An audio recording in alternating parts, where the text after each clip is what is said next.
کی نشانی ہے کہ آپ اتنی گرمی میں اللہ کی بات سننے کے لیے آئے ہیں۔ اللہ پاک اس کو قبول فرمائے۔ اگر یہ مصر قبول ہو گیا تو بھائی بہت بڑی بات ہے۔ تو خیر گرمی ہے لیکن قریب کے رواج ہیں، پیچھے جو بھائی بیٹھتے ہیں مجمع کے ساتھ جڑ جائیں۔ مولانا محمد احمد صاحب رحمۃ اللہ اس کو بہت بیان کرتے تھے کہ بھئی اللہ کی رحمت جو ہے وہ مجمع میں برستی ہے۔ ماشاءاللہ جو بھائی کھڑے ہیں بیٹھ جائیں، اپنی جگہ پر بیٹھ جائیں، جہاں جگہ ملے وہاں بیٹھ جائیں۔ اگر آگے جگہ ہے تو آ جائیں، اگر آگے جگہ نہیں ہے تو بھئی کندھے پھیلان کرنا ہے، منع ہے کندھے پھیلان کرانا۔ جہاں جگہ مل جائے وہیں بیٹھ جائیں۔ ہاں خالی جگہ نہ چھوڑیں، خالی جگہ کو پور کر لیں، بیٹھ جائیں ماشاءاللہ۔ نحمدہ و نصلی۔ بھائی دوستوں اور بزرگوں، اللہ جل جلالہ و منعالہ قرآن پاک کے اندر فرماتے ہیں، جس کا مفہوم یہ ہے کہ یہ دین اسلام میں نے خود تمہارے لیے پسند کیا ہے۔ یہ دین اسلام میں نے خود، کون فرما رہا ہے بھائی؟ اللہ فرما رہا ہے۔ بھائی مت آؤ، یہ منع ہے، یہ منع ہے، بالکل منع ہے۔ لوگوں کو تکلیف مت دو، مسلمان کو تکلیف دینا اچھی بات نہیں ہے۔ بیٹھ جائیں یہاں پر، جہاں جگہ مل جائے، آواز سب جگہ آتی ہے۔ معاف کرنا، ناراض مت ہو۔ تو اللہ جل جلالہ من والو فرماتے ہیں کہ یہ دین اسلام میں نے خود تمہارے لیے پسند کیا ہے، اور جتنے بھی فائدے کی چیزیں ہیں انسان کے لیے وہ اللہ تعالی نے اس دین کے ساتھ باندھ دی ہیں۔ انسان کیا چاہتا ہے؟ سکون، چین، اطمینان، عزت، ضرورتوں کا پورا ہونا، تکلیفوں سے بچنا، پریشانیوں سے بچنا، دعاؤں کا قبول ہونا، یہ ساری چیزوں کو اللہ پاک نے دین کے ساتھ باندھا ہے۔ دنیا کی کامیابی کو بھی باندھا ہے، آخرت کی کامیابی کو بھی باندھا ہے۔ جن انسانوں کی زندگی میں دین ہوگا وہ دنیا میں بھی پرسکون ہوں گے، راحت میں ہوں گے۔ یعنی یوں سمجھ لو کہ دین ایک ایسی چیز ہے کہ یہ اس تمام خیروں اور برکتوں کو اپنے ساتھ لاتا ہے، اور جہاں پر دین نہیں ہوتا، جن لوگوں کی زندگیوں میں دین نہیں ہوتا، دیکھو یہ میری بات نہیں ہے، ہم یہ بات عرصے سے سن رہے ہیں، لیکن اس بات کو دل میں اتارنا پڑے گا۔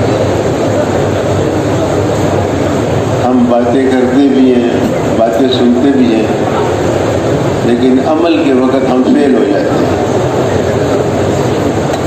بھئی عمل کے وقت جو ہے ان باتوں کو یاد رکھنا پڑے گا تاکہ ہم اس پر عمل کریں۔ جب دین پہ آدمی عمل کرتا ہے تو وہ دروازے کھل جاتے ہیں جس کا اللہ نے وعدہ کیا، اور جب دین انسانوں کی زندگیوں سے نکلتا ہے تو پھر وہ دروازے کھلتے ہیں مصیبتوں کے، پریشانیوں کے، تکلیفوں کے۔ کوئی کام بنتا ہی نہیں ہے۔ ایک چیز کو ٹھیک کرتا ہے آدمی، 4 چیزیں اور خراب ہیں، 4 چیزوں کو ٹھیک کرتا ہے، 10 چیزیں اور خراب ہیں۔ اس کے کاموں کے اندر یعنی اس کے کام مشتبہ نہیں ہوتے، اس کی زندگی بکھری ہوئی ہوتی ہے۔ اصل میں میرے دوستوں اور بزرگوں، یہ اللہ رسول کی باتیں ہیں، بزرگوں سے ہم نے سنی ہیں، آپ کو سناتے ہیں۔ اس پر عمل کی توفیق عطا فرمائے، آپ حضرات کو بھی عمل کی توفیق عطا فرمائے۔ دیکھو جب دین پہ آدمی عمل کرتا ہے، اس کا ذہن بھی ٹھیک کام کرتا ہے، اس کا دماغ بھی ٹھیک کام کرتا ہے، اس کے دل کی سوچ بھی ٹھیک ہوتی ہے، اور اس کا جو ہے تو ہر عمل ٹھیک ہوتا ہے، ہر فیصلہ ٹھیک ہوتا ہے۔ جب انسان صحیح فیصلے کرتا ہے اس کا نتیجہ صحیح نکلتا ہے۔ جب دین انسان کی زندگی میں نہیں ہوتا پھر اس کی عقل کام نہیں کرتی، اس کا ذہن کام نہیں کرتا۔ بڑی پی ایچ ڈییں کی ہو اس نے، بڑی ڈگریاں اس نے حاصل کی ہوں، بڑا اس کا تجربہ ہو، دنیا میں اس نے بہت مال کمایا ہو، وہ علیحدہ بات ہے، لیکن اس کا کوئی فیصلہ ٹھیک نہیں ہوگا۔ اور جب انسان کا فیصلہ ٹھیک نہیں ہوتا تو پھر اس کا نتیجہ بھی ٹھیک نہیں نکلتا۔ حضرت جی کے بیان میں ایک بات لکھی تھی، دو باتیں ہیں، میں دونوں آپ کو سناتا ہوں۔ اصل میں یہ آج کل جو حالات چل رہے ہیں، اللہ اور اس کے رسول نے جو فرمایا ہے وہ ہر دور کے لیے ہے۔ قرآن پاک ایسی کتاب ہے جب آپ اس کو جس دور میں بھی پڑھیں گے، جن حالات میں بھی پڑھیں گے، تو آدمی یہی سمجھتا ہے کہ اللہ تعالیٰ نے یہ ان حالات کے لیے نازل کی ہے۔ اللہ کا کلام ہے، کامل کلام ہے۔ تو میرے دوستوں بزرگوں، ایک تو یہ حضرت جی فرماتے تھے ایک بادشاہ نے، ہاں اس سے پہلے ایک اور بات ہے، حضرت فرماتے تھے جب آدمی بادشاہ بنتا ہے آدھی عقل تو اسی وقت اس کی ختم ہو جاتی ہے۔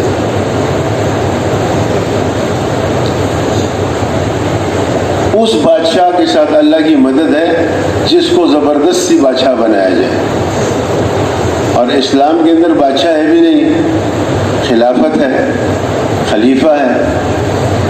حضرت ابوبکر صدیق رضی اللہ تعالیٰ کو صحابہ نے زبردستی خلیفہ بنایا تھا۔ یہ جو بڑائی ہوتی ہے یہ تو اللہ پاک آدمی کو دیتے ہیں۔ عبد الوہاب صاحب سے ہم نے ایک دفعہ سنا رحمۃ اللہ علیہ سے، جو لوگ بڑا بننا چاہتے ہیں ان کو بڑائی کبھی نصیب ہی نہیں ہوتی۔ مجھے بڑا بناؤ، میں اس قابل ہوں، میں آپ کے کام کروں گا، میں ضرورتیں پوری کروں گا، میں عجزیں پوری کروں گا، میں تمہارے کام بناؤں گا۔ یہ ترتیب ہی نہیں ہے۔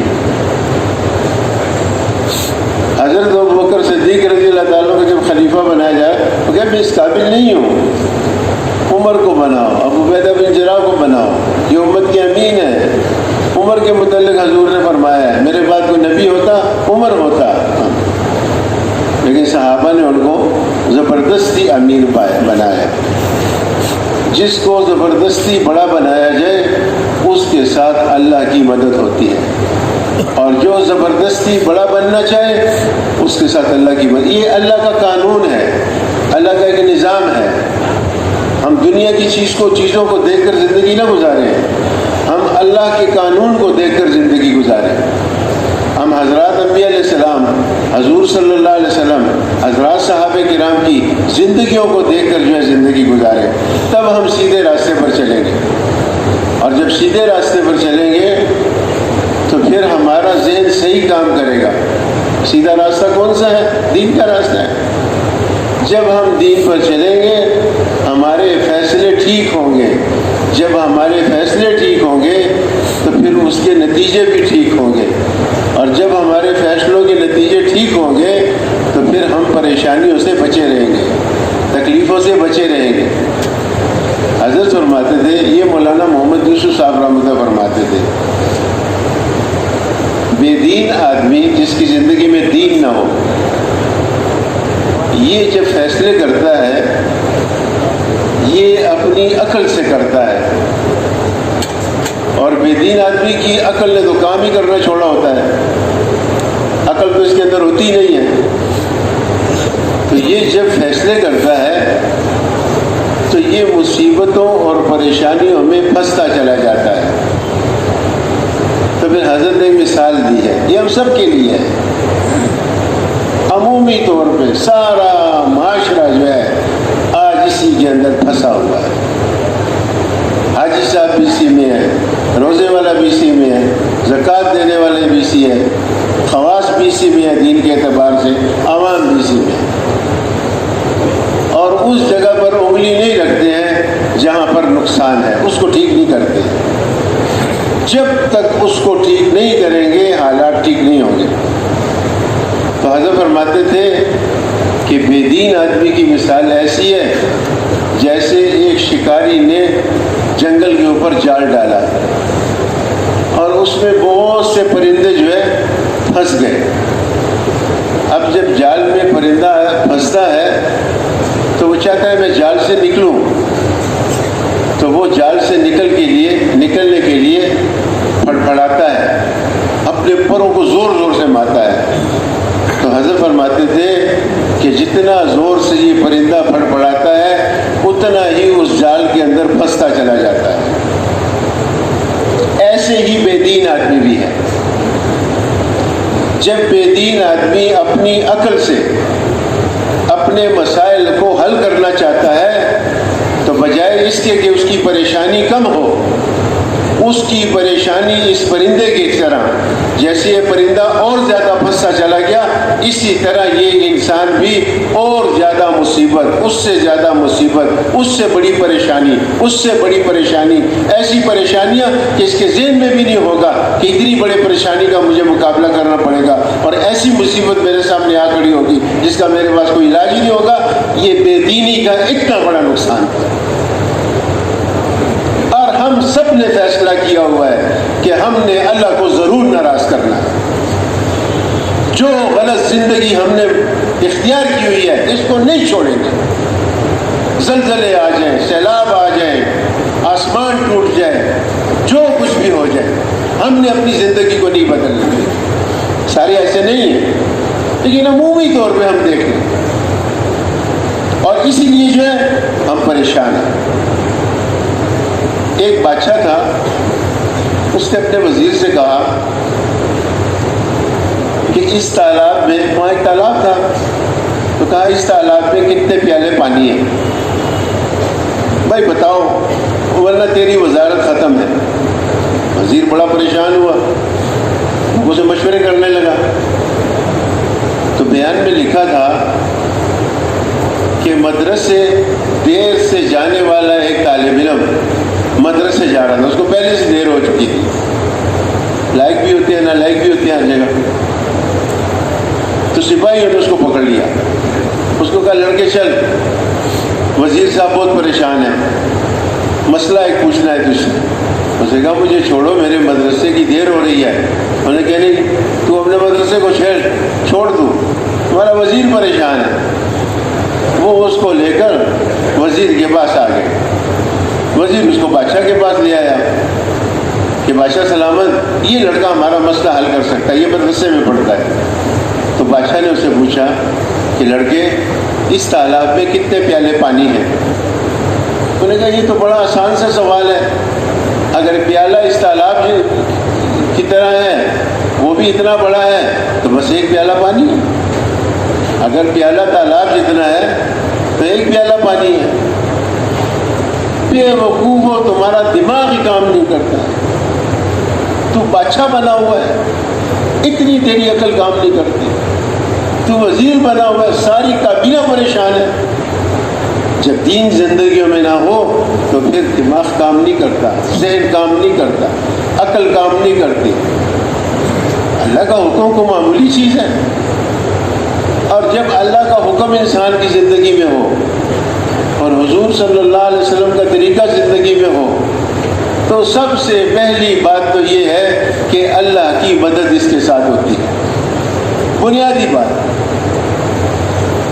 اور دین کے ساتھ چونکہ اللہ نے وعدہ کیا ہے کامیابی کا, تو جب دیندار آدمی جو بھی فیصلہ کرتا ہے وہ اللہ کے حکم کو اور حضرت محمد صلی اللہ علیہ وسلم کے طریقے کو سامنے رکھ کر کرتا ہے, اور اللہ کی مدد شامل حال ہو جاتی ہے, اس لیے اس کے سارے فیصلوں کے نتیجے وہ صحیح ہونے شروع ہو جاتے ہیں.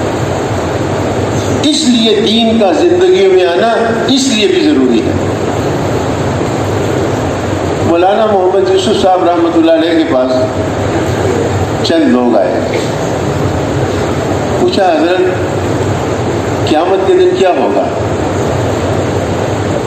حضرت نے فرمایا قیامت کے دن اللہ پاک کی جو کرم والی صفت ہے یہ بڑے اعلیٰ پیمانے پہ ظاہر ہوگی۔ اور پھر حضرت نے فرمایا بھائی ہونی بھی چاہیے، اگر اس دن یہ صفت ظاہر نہیں ہوگی تو پھر کب ظاہر ہوگی؟ تو اتنا کرم عام ہوگا قیامت کے دن کہ ابلیس کو بھی یہ گمان گزرے گا کہ شاید میری مغفرت ہو جائے، اتنا کرم عام ہوگا۔ تو ان تبلیغ والوں نے کہا حضرت جب اتنی آسانی ہے حشر کے میدان میں کہ ابلیس کو بھی گمان ہوگا کہ میں بخشا جاؤں گا، تو پھر یہ تبلیغ کا کام کس لیے ہے؟ حضرت نے فرمایا یہ اس لیے ہے کہ اس کی وجہ سے انسانوں کی زندگی میں دین آئے اور انسان دنیا کی پریشانیوں سے بھی بچ جائے، یہ اس لیے ہے۔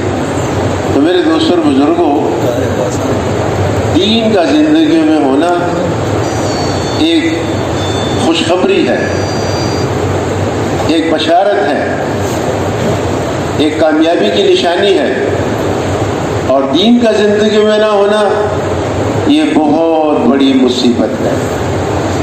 دنیا میں بھی پریشانی، مرنے کے وقت بھی پریشانی، قبر میں بھی پریشانی، حشر میں بھی پریشانی، اور پھر عبدالآباد جو ہے ہمیشہ کے لیے پریشانی۔ تو اللہ جل شانہ و من والوں نے حضرات انبیاء علیہ السلام کو اس لیے دنیا میں بھیجا کہ انبیاء علیہ السلام جا کر انسانوں پہ محنت کریں کہ انسانوں کی زندگیوں میں دین آئے اور انسان دنیا کی تکلیف سے بھی بچ جائے اور مرنے کے بعد جو تکلیفیں ہیں اس سے بھی بچ جائے، اور دنیا کی اندر بھی راحت، سکون، چین، اطمینان، عزت کی زندگی گزارے، اور مرنے کے بعد بھی جو ہے وہ تو ایسی کامیابی ہے کہ اس کے متعلق نہ کوئی سوچ سکتا ہے، نہ کسی نے دیکھا ہے، نہ کوئی گمان کر سکتا ہے، بیان بھی کوئی نہیں کر سکتا۔ جتنا اللہ اور اس کے رسول نے بیان کیا ہے وہی ہے، اور وہ اس سے بھی زیادہ ہے انشاءاللہ۔ تو میرے دوستوں اور بزرگوں، انبیاء علیہ السلام کو اللہ پاک نے ایسے موقعوں پہ بھیجا کہ جب بے دینی عروج پہ ہوتی تھی۔ یہ حاجی صاحب سے ہم نے سنا، عبدالوہاب صاحب سے، کہ نبی کو اللہ پاک اس وقت بھیجتے تھے جب برائی، گناہ اور یہ ساری چیزیں جو ہے یہ جب انتہا کو پہنچ جاتی تھی، پھر اس میں اللہ پاک نبی کو بھیجتے تھے۔ ہر نبی کے آنے پہ دنیا کے اندر بے دینی اور جو ہے اللہ کے احکامات کو ٹوٹنا اور نبی کے طریقے کے خلاف زندگی، یہ ساری اس وقت چلتی تھی۔ ایسا نہیں ہے کہ نبی آئے اور دین زندہ تھا اور بس نبی نے تھوڑی سی محنت کی اور چلا گیا، یہ ایسی بات نہیں ہے۔ سارے انبیاء علیہ السلام کی زندگی کو جب آپ سنو گے، دیکھو گے، پڑھو گے تو آپ کو یہی ملے گا۔ اور آپ صلی اللہ علیہ وسلم جب دنیا میں تشریف لائے اور آپ کو رسالت دی گئی تو مولانا سید احمد خان صاحب رحمۃ اللہ فرماتے تھے کہ پہلی امتوں کے اندر جتنی بھی بے دینی تھی اور جتنی بھی گناہ تھے وہ سب بے دینی اور سب گناہ اور سب فطرے وہ حضور صلی اللہ علیہ وسلم کے زمانے میں موجود تھے۔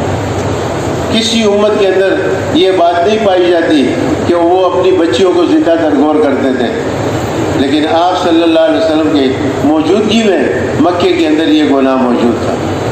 تو میرے دوستوں اور بزرگوں، دیکھو آسان سی بات ہے، ہمیں اپنے دل کو یہ بات سمجھانی پڑے گی کہ خراب حالات کے سدھار کا طریقہ کیا ہے۔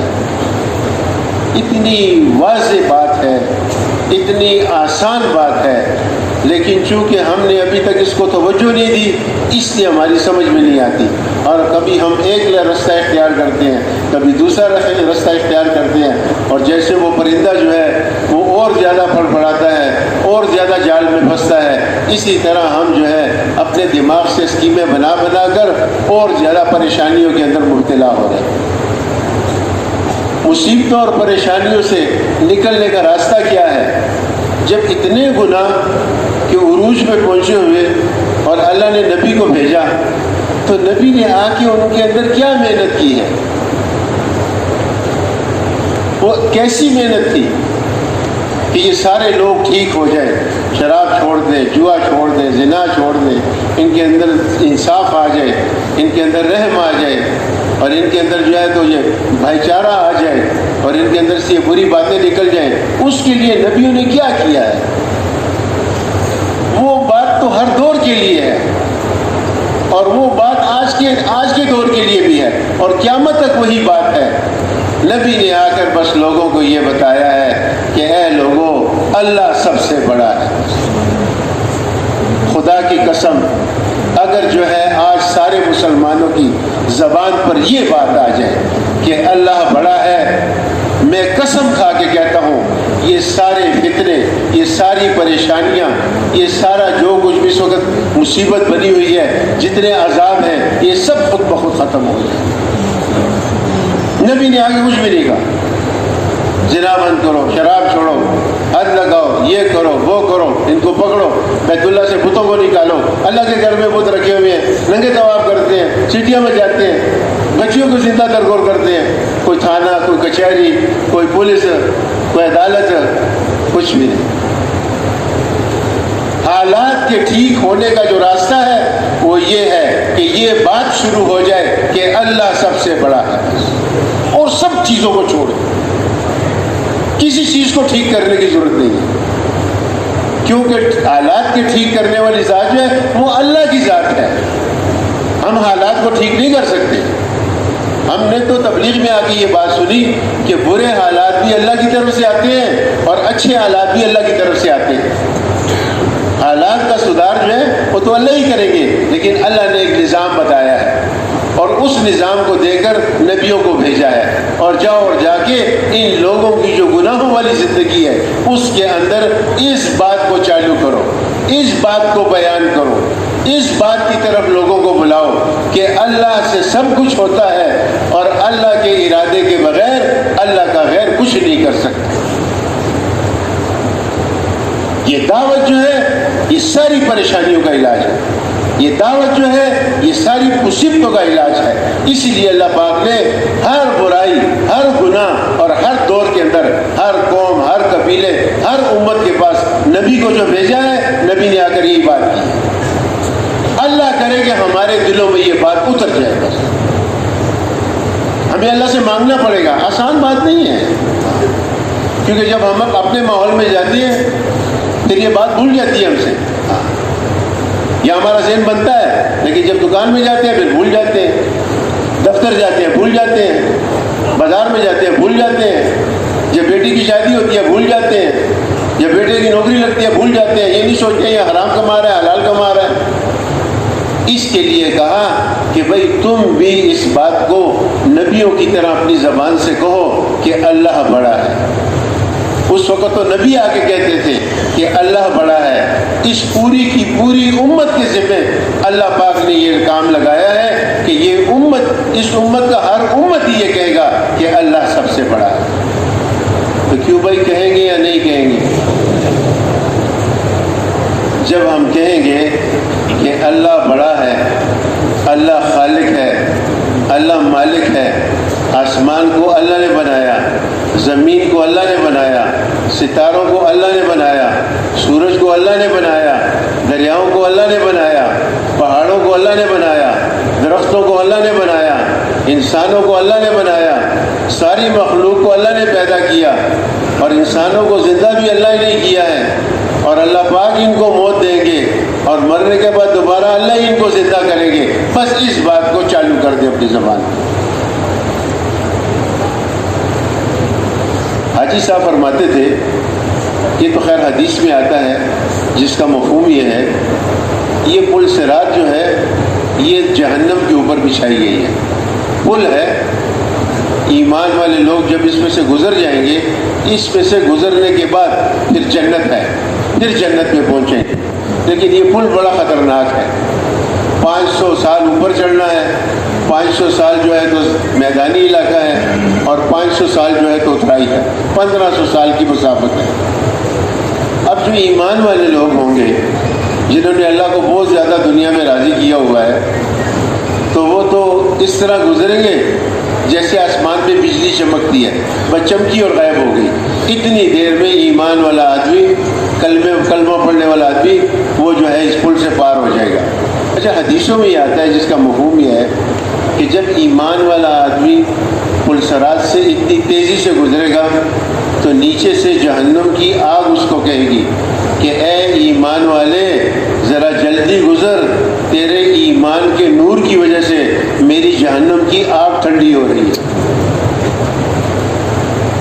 ہم نے کلمہ اور ایمان کو سمجھا ہی نہیں ہے، ہمیں پتہ ہی نہیں ہے کلمے کے اندر کیا طاقت ہے، ہمیں پتہ ہی نہیں ہے نماز کے اندر کیا طاقت ہے، ہم نے اس کے اوپر محنت نہیں کی ہے۔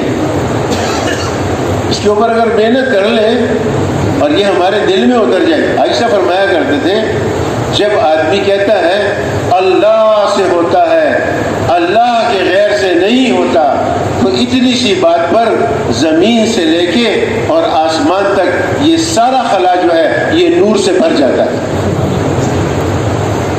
اب جس گھر میں گھر والے یہ کہیں کہ اللہ سے ہوتا ہے، اللہ کے غیر سے نہیں ہوتا، تو اس گھر میں سے ظلمت ختم نہیں ہوگی، اس گھر میں سے نحوست ختم نہیں ہوگی، اس گھر پہ اللہ کی رحمتیں نہیں برسیں گی۔ اب جس بازار میں یہ آواز شروع ہو جائے کہ اللہ سے ہوتا ہے، اللہ کے غیر سے نہیں ہوتا، اس بازار پر اللہ کی رحمتیں نہیں برسیں گی۔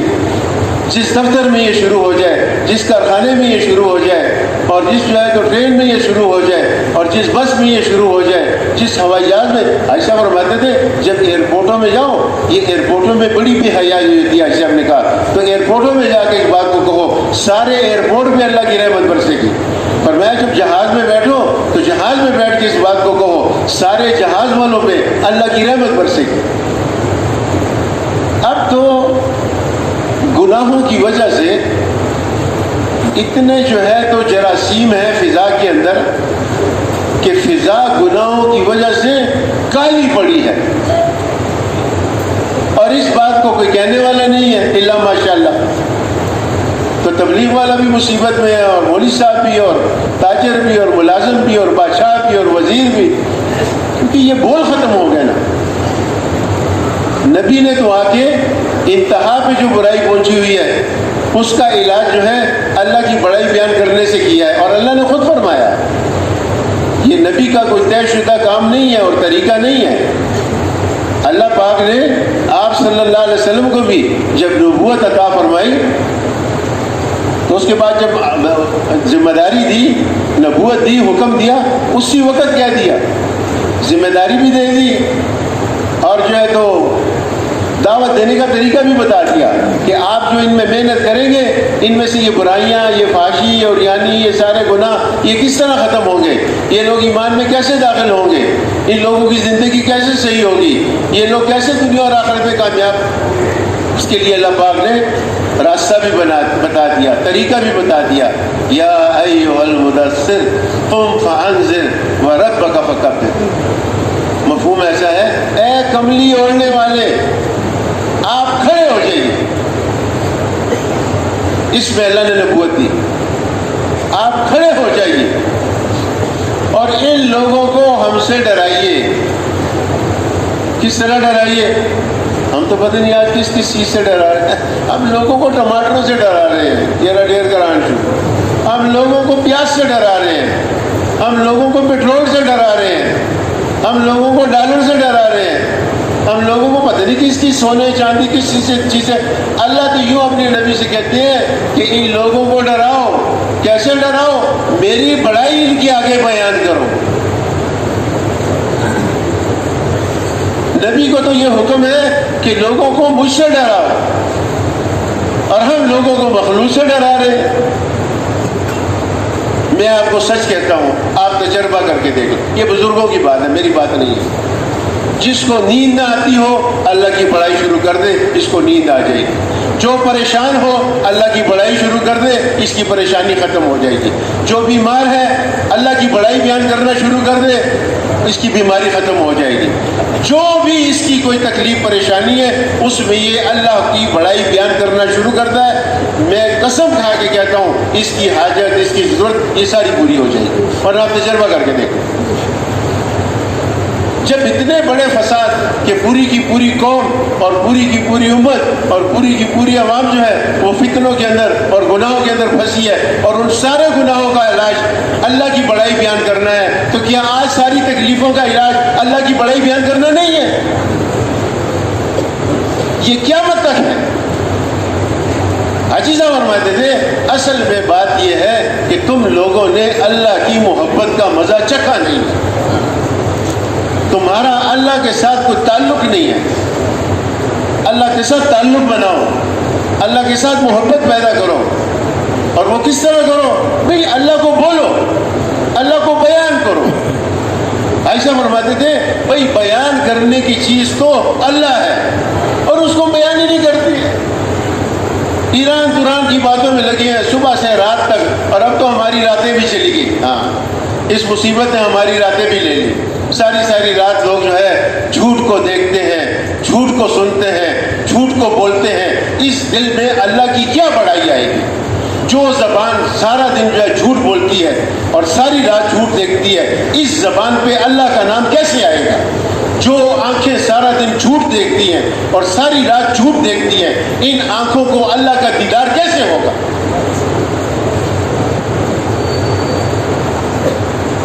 یہ تو ایسے فرماتے ہیں تم اللہ کو بولو، ایسے فرماتے ہیں بھائی روزانہ ایمان یقین کی دعوت دو، تم لوگوں سے کہو اللہ بڑا ہے، اللہ سب کچھ کرنے والا ہے، مخلوق کچھ بھی نہیں کر سکتی، بیان کرو اس کو۔ ہاں، حضرت فرماتے تھے، سنو بڑی عجیب بات ہے، یہ مولانا شرف فرماتے تھے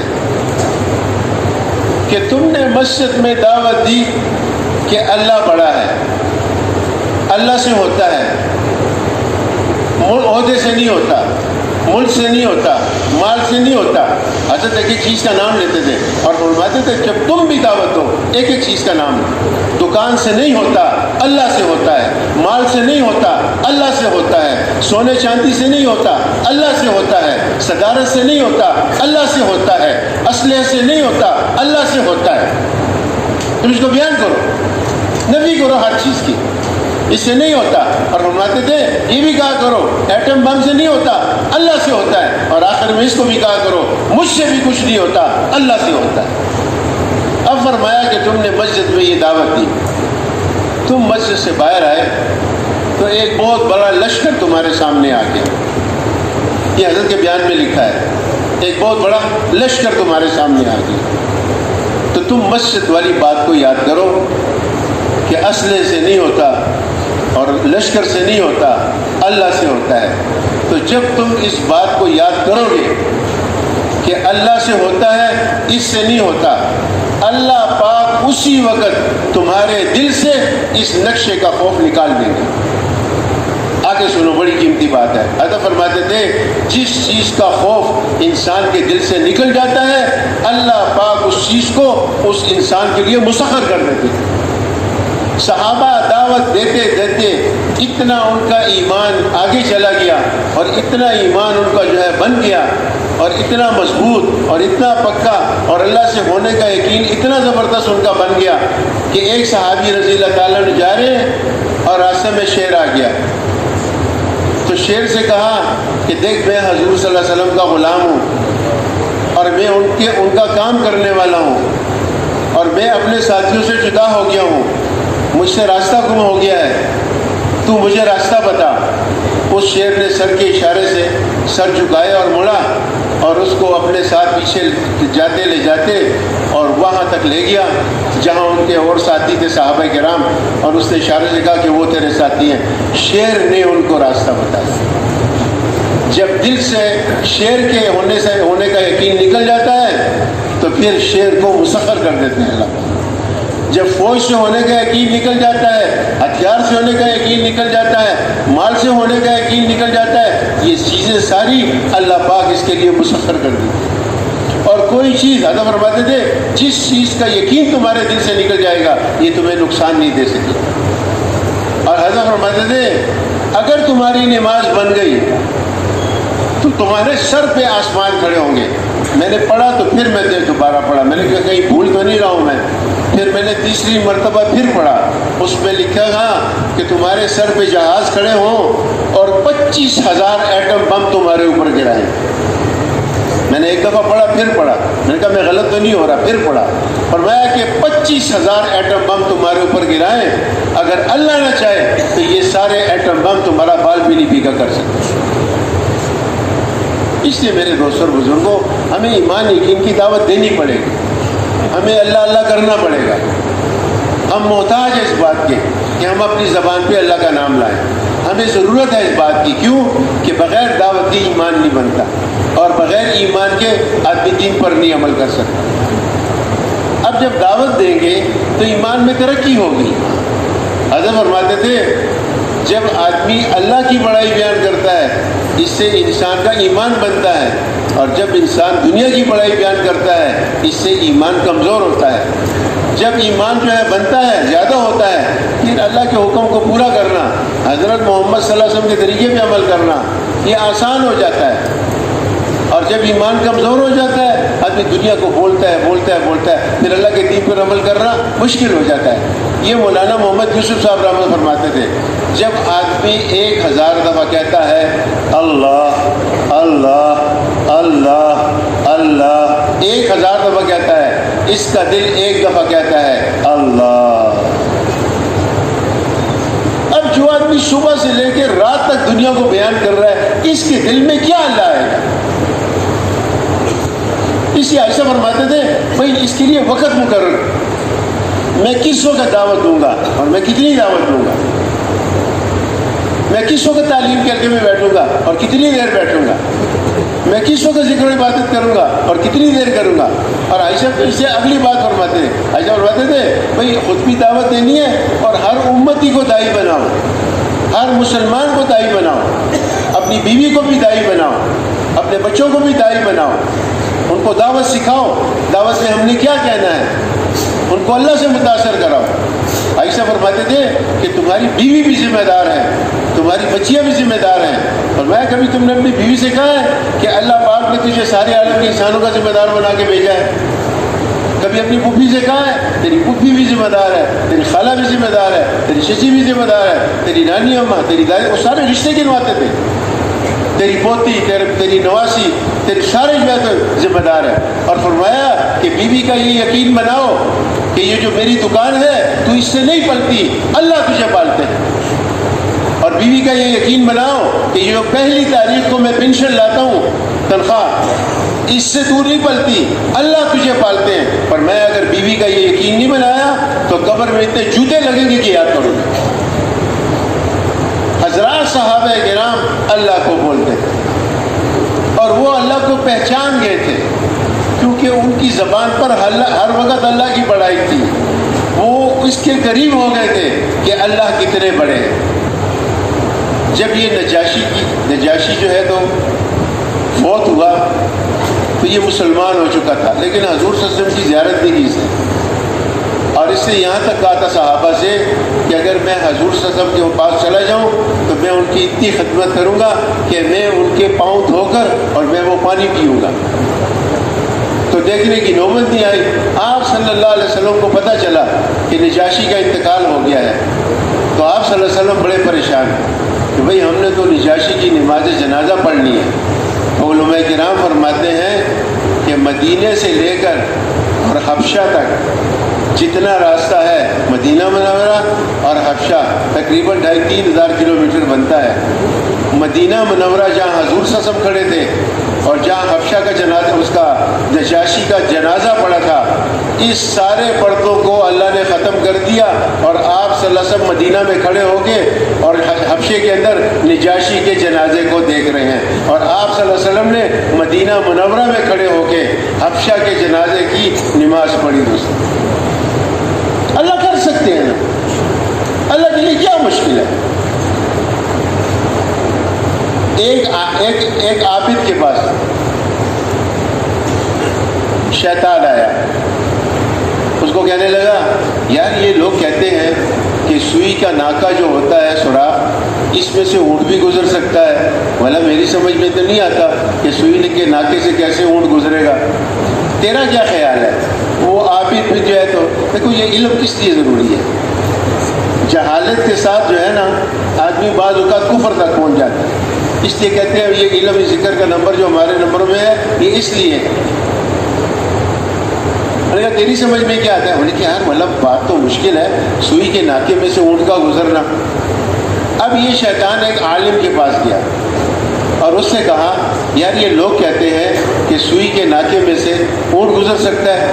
اس نے کہا اعوذ باللہ من الشیطان، چل شیطان تو شیطان ہے، ایک اونٹ کیا اللہ پاک کی سوئی کے ناکے میں سے 1000 اونٹ بھی جائے تو گزار سکتے ہیں، اللہ سب کچھ کر سکتے ہیں، چل دفعہ یہاں سے شیطان۔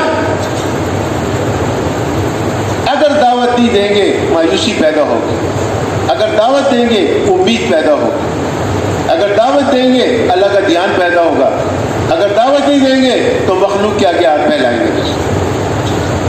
یہ تو صحابہ کرام کلمہ پڑھتے پڑھتے اور کلمے کی دعوت دیتے دیتے اتنا آگے نکل گئے کہ جب یہ ایک ملک گئے تو اس بادشاہ کے محل کے باہر کھڑے ہو کے تو انہوں نے کہا لا الہ الا اللہ اللہ اکبر، میں لینے لگا۔ میرے دوستو اللہ بہت بڑے ہیں، یہ تو اللہ کی بڑائی بولنے سے اللہ کی بڑائی دل میں آئی، مخلوق کے بولنے سے اللہ کی بڑائی دل میں نہیں آتی۔ جب محل ہلا تو بادشاہ جو ہے پریشان ہو گیا، بادشاہ نے وزیر کو بلایا، انہوں نے کہا یہ کیا ہے؟ انہوں نے کہا جی پتہ نہیں باہر کچھ عرب کے لوگ آئے ہیں، گھوڑوں پہ سوار ہیں اور پھٹے پرانے ان کے کپڑے ہیں، معمولی سے ہتھیار ہیں ان کے پاس، اور انہوں نے کوئی نعرے لگائے ہیں۔ اس کے بعد یہ محل ہلا ہے، انہوں نے کہا بلاؤ ان لوگوں کو۔ خیر وزیر نے آدمی بھجوائے، صحابہ کرام کو بلا کر لائے۔ جب صحابہ کرام کو بلایا تو نے کہا تم نے یہ باہر کیا کہا تھا، ذرا دوبارہ کہو۔ تو صحابہ نے پھر کہا لا الہ الا اللہ اللہ اکبر، پھر وہ محل ہلنے لگا۔ بادشاہ نے پوچھا جب تم اپنے گھروں میں اس کو کلمے کو پڑھتے ہو، یہ نعرہ لگاتے ہو، تمہارے گھر بھی جو ہے تو ایسے ہلتے ہیں؟ میں نے کہا نہیں، ہمارے گھر ایسے نہیں ہلتے۔ میں نے کہا پھر میرا محل کیوں ایسے ہل رہا ہے؟ میں نے کہا اللہ پاک جو ہے تجھے اپنی بڑائی بتانا چاہتا ہے اور ہم اس بڑے اللہ کی دعوت تجھ کو دینے کے لیے آئے ہیں۔ اور پھر صحابہ نے اس کو دعوت دی۔ تو میرے دوستوں اور بزرگوں، اگر ہم سب جو ہے اللہ اللہ کرنے لگیں، میں آپ کو کیا بتاؤں، یہ نہیں کہ میرے عمل میں ہے اور آپ کو بتا رہا ہوں، یہ ایک مذاکرہ ہے، اللہ مجھے بھی عمل کی توفیق دے، ہمارے اندر بھی بہت کمیاں ہیں لیکن اس مذاکرے کو ضرور کریں گے۔ یہاں ایک دفعہ ہمارے حلقے کا جوڑ ہوا، ریوڑ میں 3 دن کا جوڑ ہوتا ہے، ایک سال جوڑ ہوتا ہے حلقے کا، ایک دن ہمارا ایک سال اجتماع ہوتا ہے۔ پچھلے سال ہمارا جوڑ ہوا تھا، اس سال ہمارا اجتماع ہے انشاءاللہ ریوڑ کا۔ تو جب ہم جوڑ سے واپس آئے تو یہاں مشورہ ہوا کہ یار یہ جو روزانہ جوڑ والے ہمارے ساتھی ہیں، ایک 3 دن کے لیے ان کو یہاں مرکز میں ہی رکھ لیتے ہیں اور آپس میں مذاکرے کرتے رہیں گے۔ تو سب نے کہا ٹھیک ہے۔ خیر جمعے کا دن تھا، پہلا دن روزانہ جوڑ والے ہیں، تو بیٹھے مشورہ کیا کہ بھائی ان سے کیا بات کریں۔ ایک ساتھی نے کہا جی بات یہ ہے جب سے حاجی عبدالوہاب صاحب کا انتقال ہوا ہے تو یہ بات کچھ کم پڑ گئی ہے، اللہ سے ہوتا ہے، اللہ کے غیر سے ہوتا ہے، وہ بہت زیادہ اس بات کو کہتے تھے، تو ہمیں بھی مجمع سے یہی بات کہنی چاہیے کہ بھئی ہم اللہ کی بڑائی کو بیان کریں، اللہ کی بڑائی کو سنیں۔ تو وہ نے کہا ٹھیک ہے۔ خیر عصر کے بعد ہمارے ایک ساتھی نے بات کی، ماشاءاللہ بڑی اچھی، اللہ کی بڑائی، اللہ کی قدرت ہے، اللہ کے خزانے، اللہ سے ہونا، اس کو بیان کیا۔ مغرب کے بعد ہمارے بزرگ ہیں شاہد صاحب، ان کا بیان تھا۔ شاہد صاحب کی سیدھی سیدھی باتیں ہوتی ہیں کہ آسمان اللہ نے بنایا، ستارے اللہ نے بنائے، سورج کو اللہ نے۔ آپ یقین جانیں اصل میں ہمیں اس کا چسکا لگا نہیں ہے، اور جب ہم یہ باتیں کرتے ہیں نا ہمیں خود کو مزہ نہیں آتا۔ جب اللہ پاک کی محبت ہمارے دل میں آ جائے گی اور اللہ کے ساتھ تعلق جڑ جائے گا، پھر اللہ کا نام لینے سے مزہ آئے گا۔ پھر جب ہم کہیں گے نا اللہ نے سورج کو پیدا کیا، اللہ نے چاند کو پیدا کیا، پھر ہمیں اپنی دعوت خوش خوشی نہیں لگے گی، پھیکی پھیکی نہیں لگے گی، اس کے در اثر ہوگا، اور جو سنے گا اس کو بھی مزہ آئے گا۔ حاجی صاحب نے کہا فرمایا جب ہم عمومی گشت کرتے تھے تو یہ میواتی جو ہے یہ گشت کے دوران ذکر کرتے تھے. قاری صاحب نے فرمایا ذکر میواتی کرتے تھے, کیفیت ہماری بنتی تھی. یہ تو جن لوگوں کے عمل میں ہوتی ہیں یہ چیزیں, ان کی بات پہ جو ہے اثر ہوتا ہے. جن کے عمل میں نہیں ہوتی میرے آپ, ان کی بات پہ اثر نہیں ہوتا. لیکن خیر کہنا چاہیے اس کو. کہتے کہتے جو ہے اللہ تعالیٰ جو ہے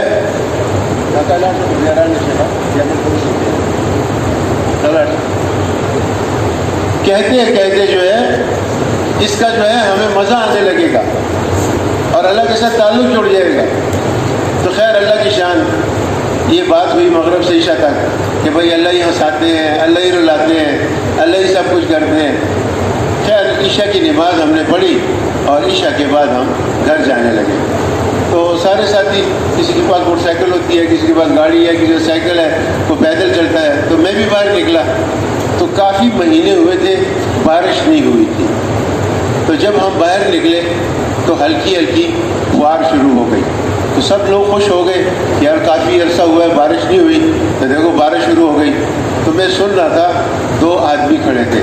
تو ایک دوسرے کو کہتا ہے اللہ کا باران شروع شو. تو دوسرا اس کو کہتا ہے واللہ چدا اللہ پڑھائی سے شروع کو کنا دا ٹولی مسئلے حل کی کوشش کر. باران کو برے دا ٹولی مسئلے حل کی. اردو میں بھی بتا دوں, اردو والے بیٹھے ہوتے ہیں. تو ایک ساتھی نے دوسرے سے کہا بھائی دیکھو یار بارش شروع ہو گئی.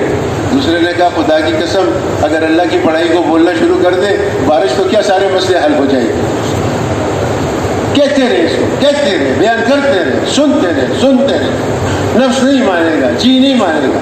مسجد میں بھی یہ ماحول ہو اور گھر میں بھی یہ ماحول ہو, دفتر میں بھی یہ ماحول ہو, کارخانے میں بھی یہ ماحول ہو. اللہ بڑا ہے, اللہ سے ہوتا ہے, اللہ کے غیر سے نہیں ہوتا. اور اللہ کے حکم کے اندر کامیابی ہے اور حضرت محمد صلی اللہ علیہ وسلم کے طریقے میں کامیابی ہے. دیکھو آپ صلی اللہ علیہ وسلم کا طریقہ جو ہے یہ اللہ کو پسند ہے, اللہ کو محبوب ہے. اور حضور صلی اللہ علیہ وسلم کا طریقہ یہ قبول ہے, مقبول ہے اللہ کے نزدیک, اور کوئی طریقہ قبول نہیں ہے. اس لیے ہم اپنی زندگی میں حضور صلی اللہ علیہ وسلم کا طریقہ لائیں گے, کھانے میں, سونے میں, اٹھنے میں, بیٹھنے میں. ایک دم مدینہ منورہ میں جمعے کا دن تھا, تو سب تیاری کر رہے تھے جمعے کی. تو ہمارے ایک ساتھی نے غسل کر کے نئے کپڑے پہنے. تو مجھے کہنے لگا یار آپ کے پاس وہ مصنون دعاؤں کی کتاب ہے. میں نے کہا کیوں, کیا ہوا ہے؟ یار کہتے ہیں وہ نئے کپڑے پہنے ہیں نا, تو نئے کپڑے پہننے کی دعا تو پڑھ لو نا. میں نے کہا ہمیں تو خیال ہی نہیں آتا, آپ یہ بھی پڑھتے ہو؟ بھائی سنت ہے, آپ صلی اللہ علیہ وسلم نے جب نئے کپڑے پہنے آپ نے یہ دعا پڑھی ہے باقاعدہ. مصنون حسن حسین میں تو 2-3 لکھی ہیں, اور عام مصنون دعاؤں کی جو کتاب ہے اس میں ایک ہی دعا ہے, اور یہ سنت ہے. بھائی کھانا کھانے سے پہلے جو دعا ہے وہ سنت ہے, کھانا کھانے کے بعد کی دعا یہ سنت ہے, اور صرف سنت نہیں ہے, اس میں دنیا اور آخرت کی خیریں ہیں. ہم ایک عبد الوہاب صاحب کے پاس گئے تو کوئی بات تھی, بھائی صاحب نے کہا بھائی بیٹھ جاؤ. خیر ہم 3-4 ساتھی بیٹھ گئے. تو حاج صاحب نے ہم سے کہا کہ آج میں ایک کتاب پڑھ رہا تھا اور اس کتاب میں یہ لکھا تھا کہ جو آدمی کھانا کھانے کے بعد یہ دعا پڑھے الحمدللہ الذی اطعمنا وسقانا وجعلنا من المسلمین, اللہ پاک اس کے اگلے اور پچھلے سارے گناہ معاف کر دیتے ہیں. کتنی آسان سی بات ہے. یہ تو میرے دوستوں اور بزرگوں دعوت نہ دینے کی وجہ سے ایمان کمزور ہو گئے, نمازوں میں سے دھیان نکل گیا, دعائیں ویسی قبول نہیں ہوتی جیسے ہونی چاہیے, ذکر نہ کرنے کی وجہ سے دل سخت ہو گئے. اسی لیے آج جو ہے بھائی بھائی کے ساتھ لڑ رہا ہے, بیٹی ماں کے ساتھ لڑ رہی ہے, اور چچا زاد آپس میں لڑ رہے ہیں, اور پتہ نہیں رشتہ داروں میں آپس میں کیا ہے. 2 بھائی ایک گھر میں رہتے ہیں اور دونوں ایک دوسرے سے نہیں بولتے, بیٹا ماں سے نہیں بول رہا, باپ بیٹے سے ناراض ہے. یہ صرف بے دینی ہے. ہمارے یہاں ڈاکٹر صاحب ہیں, آپ جانتے ہیں سب, اس کے میں نام نہیں لیتا, دماغ کے ڈاکٹر ہیں. ایک دن میں نے اس سے پوچھا, میں نے کہا ڈاکٹر صاحب یہ ڈپریشن کا کیا چیز ہے؟ ایک بیماری کا نام ہے ڈپریشن. اس میں مریض جو ہے پریشان رہتا ہے, بس خود بھی پریشان رہتا ہے اور اپنے گھر والوں کو بھی پریشان کرتا ہے. میں نے کہا ڈاکٹر صاحب یہ ڈپریشن کیا چیز ہے؟ اس نے مجھے کہا ڈپریشن جو ہے بس بے دینی ہے. ڈپریشن کیا ہے جی؟ بس اللہ کا حکم توڑا، بس اللہ نے پریشان کر دیا. نبی کے طریقے کو چھوڑا، اللہ نے پریشان کر دیا. تو یہ جتنے بھی آج جو ہے لڑائی ہیں، جھگڑے ہیں، یہ سارے اس لیے کہ ہر آدمی کہتا ہے مجھے میرا حق. اگر جو ہے امت کے اندر اکرام المسلم کا نمبر پیدا ہو جائے، یہ ساری لڑائیاں خود بخود ختم ہو جائیں. ہر آدمی کہتا ہے مجھے میرا حق دو. اگر ہر آدمی یہ سوچنے لگے کہ میں دوسرے مسلمان کا حق ادا کروں تو سارا مسئلہ ہی حل ہو جائے. اور ہر مسلمان کے دوسرے مسلمان پہ بہت ہی حقوق ہے. پھر علماء کرام سے پوچھ لینا چاہیے.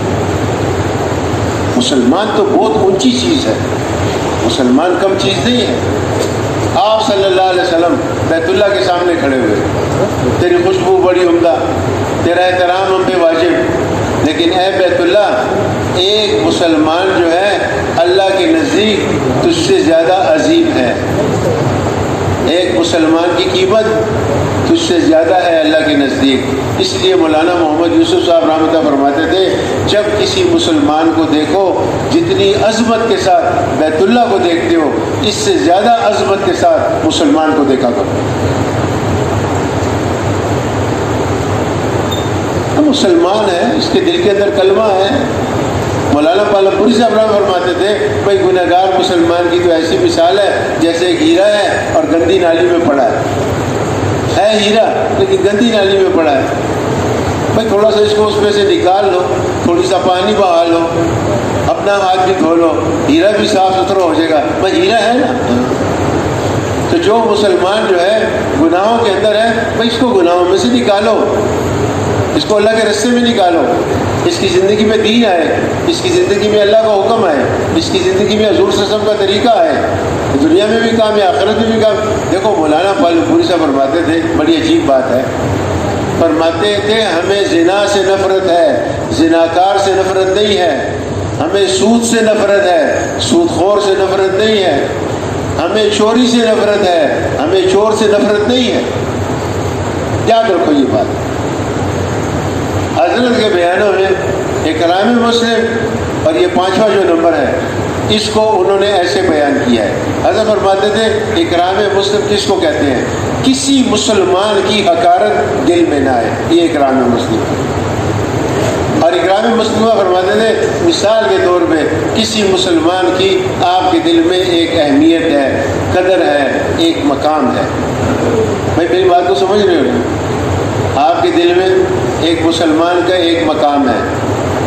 اس کی کوئی خامی، اس کی کوئی کمی آپ کے سامنے آ گئی، اس کی خامی اور اس کی کمی یہ آپ کو پتہ چلتے ہوئے اس کا جو آپ کے دل میں مقام ہے، اس مقام میں کمی نہ آئے، اس کو اکرام مسلم کہتے ہیں. تو ہمارا جو اکرام ہے تو کلمے کی وجہ سے. اور اخلاص کے بارے میں کیا حضرت فرماتے تھے؟ اخلاص کے بارے میں حضرت فرماتے تھے کہ سارا عمل ٹھیک کرے اور پھر خود ہی کہے کہ میں نے غلط کیا ہے، یہ اخلاص. ہم تو سارا بیان غلط کرتے ہیں، پھر بعد میں خود کہتے ہیں نہیں میں نے ٹھیک کیا. اگر کوئی بھی کہے بھی کہ آپ نے یہ بات غلط کیا، نہیں ٹھیک کیا تم نے. ہمیں تو لوگ کہتے ہیں تو نے غلط کیا اور ہم کہتے ہیں نہیں ٹھیک کیا. نہیں، لوگ کہیں کہ تو نے ٹھیک کیا، ہم کہیں نہیں غلط کیا، یہ اخلاص. ایک طالب علم نے اپنے استاد سے پوچھا کہ استاد اخلاص کس کو کہتے ہیں؟ اس نے کہا بیٹا میں نے بھی اپنے استاد سے ایک دفعہ پوچھا تھا طالب علمی کے دور میں کہ استاد اخلاص کس کو کہتے ہیں. تو اس نے مجھے کہا کہ میں نے بھی اپنے استاد سے پوچھا تھا. تو بات چلتے چلتے صحابی تک چلی گئی. ایک صحابی نے حضور صلی اللہ علیہ وسلم سے پوچھا اللہ کے رسول اخلاص کس کو کہتے ہیں؟ آپ صلی اللہ علیہ وسلم خاموش ہو گئے. جبریل علیہ السلام آ گئے. آپ صلی اللہ علیہ وسلم نے جبریل علیہ السلام سے پوچھا جبریل میرا یہ صحابی پوچھتا ہے اخلاص کس کو کہتے ہیں؟ تو جبریل علیہ السلام آسمان پر چلے گئے اور اللہ سے جا کے درخواست کی کہ آپ کا حبیب صلی اللہ علیہ وسلم پوچھتا ہے کہ اخلاص کس کو کہتے ہیں. اللہ پاک نے ارشاد فرمایا جس کا مفہوم یہ ہے کہ یہ میرے خزانوں میں ایک بہت ہی قیمتی چیز ہے، جس سے میں راضی ہوتا ہوں اس کو یہ عطا کرتا ہوں. جس سے میں راضی ہوتا ہوں اس کو یہ عطا کرتا ہوں. اب میرے دوستوں بزرگ، اب یہ اخلاص ایسی چیز ہے کہ کوئی کسی کے بارے میں نہ اپنے بارے میں یہ کہہ سکتا ہے یار یہ بڑا اخلاص والا آدمی ہے، یار اس نے یہ اخلاص کے ساتھ عمل کیا ہے، یا میں نے اخلاص کے ساتھ عمل کیا ہے، کوئی یہ نہیں کہہ سکتا۔ یہ قیامت کے دن اللہ بتائیں گے کہ کس نے جو ہے اللہ کی رضا کے لیے عمل کیا تھا اور کس کے اندر ریا تھا۔ بڑا ہی نازک مسئلہ۔ مولانا عبید اللہ صاحب رحمۃ اللہ علیہ ہمارے ہندوستان کے ایک بزرگ تھے، تو فرماتے تھے ہمارے نظام الدین مرکز میں ایک مجذوب تھا، وہ جب نماز کی نیت باندھتا تھا تو وہ نیت نہیں باندھ سکتا تھا، رکعت بھی ہو جاتی تھی اس سے، وہ یہی کہتا رہتا تھا یا اللہ تیری رضا کے لیے، یا اللہ تیری رضا کے لیے، یا اللہ تیری رضا کے لیے، نیت باندھتا پھر سلام کر، پھر کہتا یا اللہ تیری رضا کے لیے، یا اللہ تیری رضا۔ اس کی تسلی نہیں ہوتی تھی کہ میں یہ نماز میں اللہ کی رضا کے لیے پڑھتا ہوں۔ مولانا عبید اللہ سے فرماتے تھے اس کے مرنے کے بعد ہم کو پتہ چلا کہ وہ تو اللہ کا ولی تھا۔ ہم تو مسجد میں پنکھا فلانے حاجی صاحب نے دیا ہے، اور لاؤڈ اسپیکر فلانے حاجی صاحب نے دیا ہے، اور مشین ٹھیک کرائی ہے مسجد کی فلانے حاجی صاحب نے، اوپر لکھا ہوتا ہے یہ فلانے نے دیا اور یہ فلانے نے دیا۔ حضرت فرماتے تھے یہ شیطان اتنا ظالم ہے 20 سال بعد بھی آدمی کی نیت پہ حملہ کرتا ہے۔ تو آدمی جا رہے بازار میں ایک دوسرے کو کیا کہتا ہے، یار یہ جو مسجد دیکھ رہے ہو نا، بس یار اللہ کا کرم ہے، بس بندے کو اللہ نے توفیق دی، بس میں نے بنوائی ہے، اللہ نے کیا بس میں نے بنوا کہہ دی، سارا عمل ضائع کر۔ نیکی کو چھپاؤ، نیکی کو ظاہر مت کرو۔ اللہ کے لیے جب عمل کرنا ہے تو پھر اس کو اللہ کے لیے۔ زکوٰۃ کس لیے لوگوں کو دیتے ہیں؟ اللہ راضی ہو۔ زکوٰۃ اس لیے نہیں دیتے ہیں کہ یہ میرا پابند ہو کے میرے ساتھ رہے۔ اس زکوٰۃ کا کیا فائدہ؟ علماء سے پوچھو، اس صدقے کا کیا فائدہ، اس خیر خائی کا کیا فائدہ؟ امام ابو حنیفہ رحمۃ اللہ علیہ ایک آدمی کی دیوار کے سائے سے ہٹ کے دھوپ میں کھڑے ہو گئے، تو کسی نے پوچھا جی آپ سائے میں کیوں نہیں کھڑے ہوتے، دھوپ میں کیوں کھڑے ہو گئے؟ انہوں نے کہا یہ مکان والا میرا قرض دار ہے، تو یہ نہ ہو کہ اللہ قیامت کے دن پوچھے کہ تو نے قرضہ اس لیے دیا تھا کہ اس کی گھر کی دیوار کے سائے کے نیچے پھر کھڑا ہو۔ یہ اخلاص کا جو معاملہ ہے بڑا ہی باریک ہے، بڑی احتیاط کرنی پڑے گی۔ یہ کرام مسلم اور اخلاص یہ دونوں بڑے نازک نمبر ہیں۔ قیامت کے دن جو ہے یہ اگر کسی کے ساتھ آبروریزی کی ہے، غیبت کی ہے، بہتان باندھا ہے، تو ساری نیکیاں اس کو دے دی جائیں گی، ساری نمازیں، ساری تبلیغ، ساری تلاوت، سارا ذکر، ساری تہجدیں، سارا شب جمعے آنا، اس گرمی میں راتوں کو یہاں رہنا، بڑی احتیاط۔ زبان کو کنٹرول میں رکھنا چاہیے۔ کل میں پڑھ رہا تھا غالباً ایک بیان، اس میں لکھا تھا ایک صحابی کو نصیحتیں کی آپ صلی اللہ علیہ وسلم نے، اس نے کہا اللہ کے رسول یہ کیسے عمل میں آئے گی؟ آپ صلی اللہ علیہ وسلم نے ان 2 انگلیوں سے اپنی زبان کو پکڑا، اس کو قابو میں رکھا۔ اور اس کو قابو میں رکھنا جو ہے آسان کام نہیں ہے، بڑا مشکل کام ہے۔ ہم ایک سفر میں تھے، اردن میں ہماری تشریف تھی، ہماری جماعت میں ریوڑ کے ایک بزرگ تھے، عالم بھی تھے، وہ ہر وقت ایک کتاب پڑھتے تھے۔ میں نے ایک دن سے کہا، میں نے مولوی صاحب آپ یہ کیا ہر وقت یہ کتاب پڑھتے ہو، اس میں کیا لکھا ہے؟ اس نے کہا یار یہ بڑی زبردست کتاب ہے۔ میں نے کہا اس میں کیا لکھا ہے؟ اس نے کہا اس میں غیبت کے بارے میں لکھا ہے کہ غیبت کتنا بڑا گناہ ہے۔ میں نے جب ایک صفحہ پڑھا تو میں تو ڈر گیا، میں نے کتاب اس کو واپس دے دی۔ میں نے کہا یار مولوی صاحب یہ بتاؤ کہ اس مفتی صاحب نے جو کتاب لکھی ہے تو خالی غیبت کی جو ہے تو وہ بتائے، عذاب بتائے غیبت کرنے کے، یا غیبت سے بچنے کا کوئی طریقہ بھی بتایا؟ اس نے کہا ہاں، اس مفتی صاحب نے غیبت سے بچنے کا طریقہ بھی بتایا۔ میں نے کہا کیا طریقہ ہے؟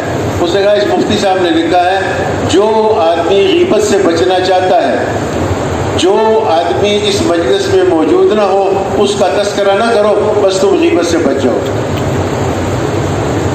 چکم سڑے تاسو کے موجود نہیں کرنا، گدے سڑی بارہ کے خبر مت ہوئی، تاسو پر غیبت نہ بچ۔